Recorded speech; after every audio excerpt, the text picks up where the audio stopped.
Welcome to this Bennett Explains video. This week, an issue that tends to be relevant in certain sectors such as retail in particular as we head past Christmas and into a brand new year. And that is, as an equity investor, make sure you are following the cash. Don't get distracted by other exciting looking numbers that the directors might want to highlight. Make sure you're looking at cash, cash flow, and the danger signs that things might be spiraling out of control, and in a busy part of the year, that's a particular risk in any consumer-facing sector. So, with no more ado, a quick reminder. Generally speaking, businesses, and a lot of them have 31st December year ends, quite a few have March year ends, put together 3 meaty financial statements and then bury them in the middle of a set of accounts which can go on for like 100 pages plus if you're looking at a listed company.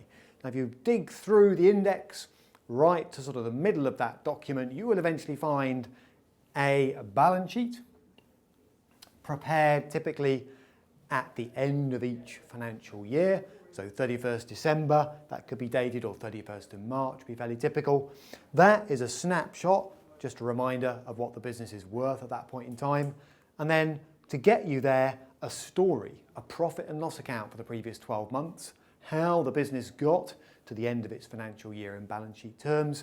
And what I want to look at is the cash flow statement. Now that is usually given as number 3. So often you get that first, then you get one of those drawn up at the end of the financial year, and then behind it, almost sort of embarrassed by its presence, is the cash flow statement. But I'd say don't ignore that third page.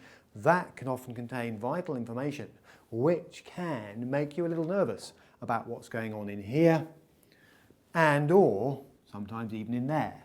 So cash flow is important. Now, basic profit and loss statements will try and sell you the idea that a business is doing very nicely, thank you. So a quick reminder, I cover this in more detail in other videos. A basic profit statement starts with sales, arguably the most important number. If you're not selling anything, you don't have a business, and then basically deducts a series of charges, direct costs, indirect costs, interest and tax, and comes up with a series of subheadings on the way to getting to a net result for the year. So sales minus direct cost of sales is your gross profit. There's one subheading. Knock off your overheads and you've got your operating profit. Knock off your finance costs, interest, you've got your profit before tax. Knock off your tax and you've got the result for the year. But really, this is not a course on how to put together a profit and loss account. My message from this video is a simple one. No matter what the sales number's telling you, no matter how good these profit figures might look, be warned. As the saying goes, turnover is vanity, profit is sanity, but cash is king. So never rely solely on this statement from the directors as your guide to how well the business is actually doing, because companies that actually are doing quite well on the sales and the profits front can be heading for financial trouble. How?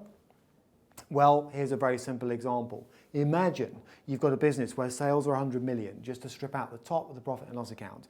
Purchases are 80 million. The gross profit would be one minus the other, or 20 million pounds, let's say.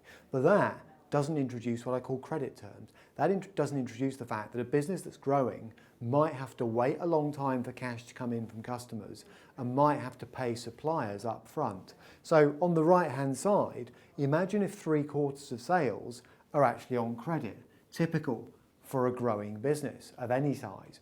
Imagine then that only 25% of these purchases are basically on credit. So suppliers are not letting us take much credit and customers are taking a while to pay us. How does that change the story over here?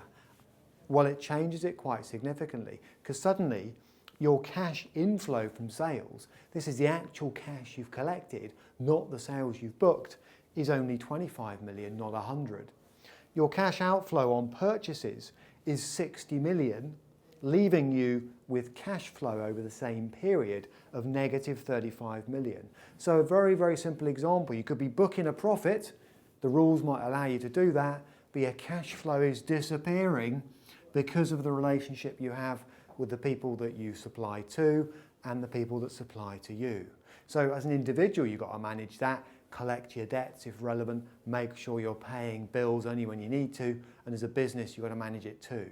Now, You might be thinking, that's very simple. How do I spot that this could be a problem in a real business? Well, there are some hints and tips, and I'll give you just a few now. The thing to look for when you're looking for profitable firms that could go bust is what's going on with stock levels. So is balance sheet stock rising faster than sales or cost of sales? Is the business struggling to shift stock? Are debtors or receivables rising faster than sales? Is the business having to be more and more generous with its customers in order to book sales and get business? And how quickly is the amount due to suppliers, creditors as it's called, rising in relation to business activity? That can be a danger sign in cash flow terms, especially where you get businesses essentially where stock's rising fast, receivables are rising fast, creditors are rising fast. You could be looking at a nice juicy profit in the profit and loss account, a good sales number, but crikey, trouble ahead if we don't get our cash flow under control. Specifically, where would I look for this stuff? Well, I would, for evidence of cash being eaten up fast, start to look around a certain part of the balance sheet combined with the profit and loss account. So if you're not an expert on balance sheets and P&Ls, don't worry. See my other videos on balance sheets and what is profit. But let's assume you've got a balance sheet in front of you, a list of assets and liabilities, and then a sort of section that deals with how they've all been paid for. Where you want to be is right in there.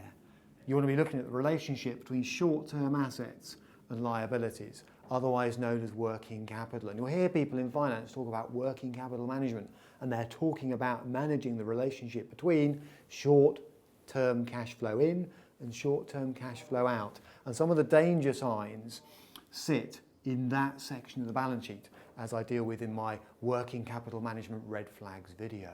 So a recap, as we head into a new year, sometimes a danger spot in certain sectors such as retail with the food, leisure, clothing, a snapshot of a profit and loss account, sales, cost of sales and gross profit picked out only from the top, and a quick snapshot of that bit of the balance sheet I just mentioned, the net current assets or working capital. What are we seeing comparing very simply one year to another? Well, look at this business. Last year, sales were 180 million, this year 200. That's decent. That's 11% of sales increase. Last year, gross profit 40 million, 50 million this year. That's a 20% increase. So from a profit and loss point of view, happy days, you might be thinking. What can possibly go wrong? Well, here's what could be going wrong. What are we seeing in the balance sheet? What are we seeing as the price of achieving that decent story there? Well, stocks up 100%. That's not a good thing. Is that evidence the business can't sell stock and the stock's going out of date? Receivables have doubled. So are we booking sales simply by giving customers more and more generous credit terms? And we've got creditors down 50%. And my suggestion here is that if this trend there, and there continues, the cash balance is going to get eaten away, and we'll need to look pretty quickly at where the business can raise short-term sources of finance from, or how they can get a better grip on what's called working capital. So there you have it, a very short, sharp overview on what can go wrong for profitable businesses, and it is one to watch out for as companies with December and March year ends start to bring their results together. Any questions? To the usual place, please.